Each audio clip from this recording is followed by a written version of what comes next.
नमस्कार दोस्तों, स्वागत है आपका ज्योतिर्लिंग की यात्रा में। आज हम आए हैं आपके साथ एक नए एपिसोड के साथ, जिसमें हम बात करेंगे एक ऐसे धाम की जिसके बारे में आपने बहुत सुना होगा, लेकिन मतलब आपकी उसके डिटेल में आपकी उसकी स्टोरी नहीं पता होगी। तो हमारे साथ है हमारे होस्ट और दोस्त जो आपको एक्सप्लेन करेंगे उस धाम के बारे में। वो है वैद्यनाथ धाम। तो वैद्यनाथ धाम का नाम वैद्यनाथ कैसे पड़ा और उसके पीछे की क्या स्टोरी है, इसके बारे में हम डिटेल में जानते हैं इस एपिसोड में। आप बने रहिए हमारे साथ।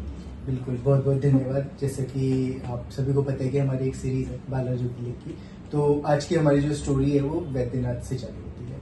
तो वैद्यनाथ जी जो है वो एक तरीके से मतलब वैद्यनाथ मतलब एक नाम से ही पता चल रहा है।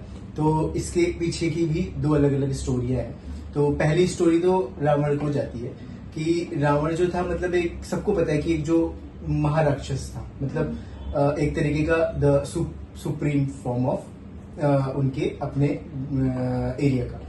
तो वो क्या करता था, जब तपस्या करता था तो बहुत हाईली डिवोटेड रहता था।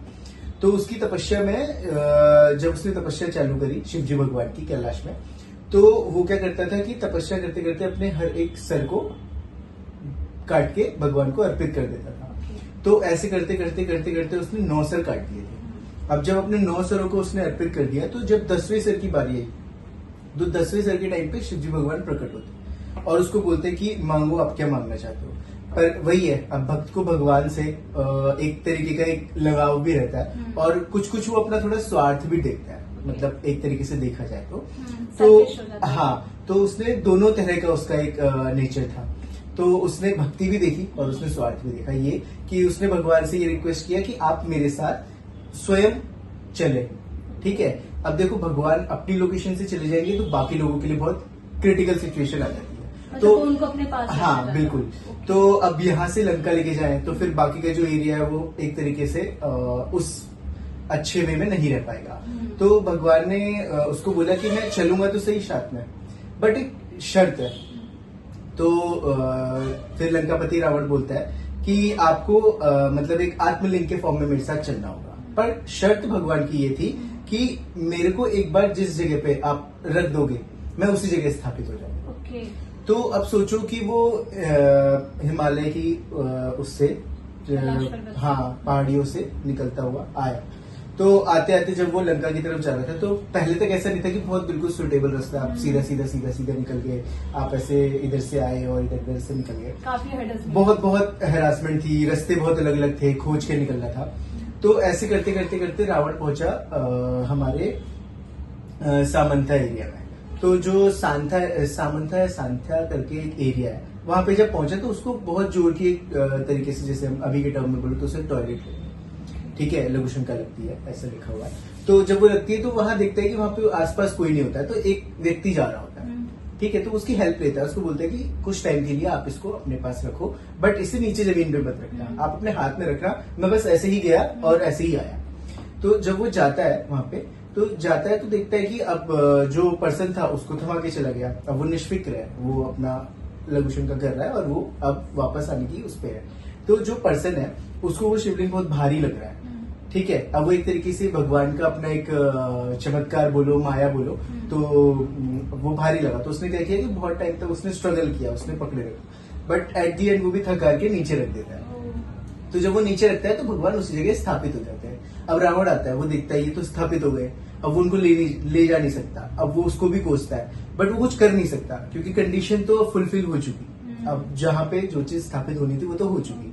अब उस केस में क्या होता है कि रावण अपनी एक वहां पे को एक छाप छोड़ देता है। वो क्या करता है, शिवलिंग के ऊपर अंगूठे का निशान बना देता है। तो अंगूठे का निशान बनाता है ताकि ये मेरे से ही प्रतिष्ठित हो। ठीक है, तो मेरा भी कंट्रीब्यूशन रहे और मेरे उससे जाना गया। तो इस तरीके का एक अपना एक उसका एक मन में वो आता है और वो फिर ऐसे ही लंका चले जाता है। ठीक है, तो वहां पे क्या होता है, उसको वीरान छोड़ा है। अब तो किसी भी आत्मलिंग को या किसी ज्योतिर्लिंग को आप वीरान नहीं छोड़ सकते। तो उसमें मतलब शिवजी भगवान स्वयं, विष्णु भगवान और ब्रह्मा जी तीनों प्रकट होते हैं अन्य देवी देवताओं के साथ। वहां उसकी प्रॉपर पूजा अर्चना करते हैं, उनकी स्थापना करते हैं। ठीक है, तो वो जमीन से कुछ 9 उंगली ऊपर है। ठीक है, 9 फिंगर ऊपर है।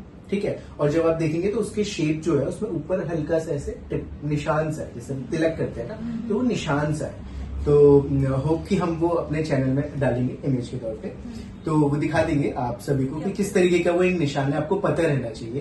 तो आज के टाइम पे जो वो सांता एरिया था वो भी देवघर के नाम से है, जो बिहार में है। और दूसरी स्टोरी आती है कि सती माता का भी वहाँ हृदय गिरा था। तो और एक ये आता है कि जब सारे बॉडी पार्ट्स गिरे थे सती माता के, तो शिवजी भगवान ने उसी स्थान पे उन सारे जो बॉडी पार्ट्स थे उनको एक तरीके से मतलब उनका समन्वय किया था। तो वो भी एक है, मतलब ऐसे अलग अलग स्टोरीज आती है। तो फिर प्रतिष्ठा होने के बाद वहां पे ये हुआ कि इस एरिया में जितने भी लोग होंगे उनका यहाँ से कल्याण होगा। तो इस तरह से थी हमारी वैद्यनाथ। तो वैद्यनाथ वही हुआ कि एक तरीके से किसी तरीके के जैसे चिकित्सा देना या वैद्य एक तरीके से, तो शिवजी भगवान वहां उस फॉर्म है। तो मतलब एक तरीके से ये भी कहा जाता है कि जो वैद्यनाथ भगवान है आपके से रिलेटेड जो रोग हैं उनसे भी आपका निवारण करते हैं। अगर आपको कुछ मेंटली सिचुएशन आपकी ठीक नहीं है, आप वैद्यनाथ जी के दर्शन करो पवित्र मन से, आप डेफिनेटली होंगे, सही होंगे। और वहाँ के जो कॉमन लोग हैं, जैसे बहुत है हमारे ऑफिस कलीग्स भी हैं और बाकी भी जो हम बात करते रहते हैं, तो जो लोग बिहार से स्पेसिफिकली दे नो अबाउट की वैद्यनाथ, कि हाउ मच वो उनसे कितना जुड़े हुए हैं। तो इस तरह से। तो दोस्तों, आपको कैसा लगा हमारा आज का एपिसोड, आप हमें कमेंट करके जरूर बनाएं। बने रहे नेक्स्ट एपिसोड में नई स्टोरी के साथ। तब तक के लिए ओम नमः शिवाय।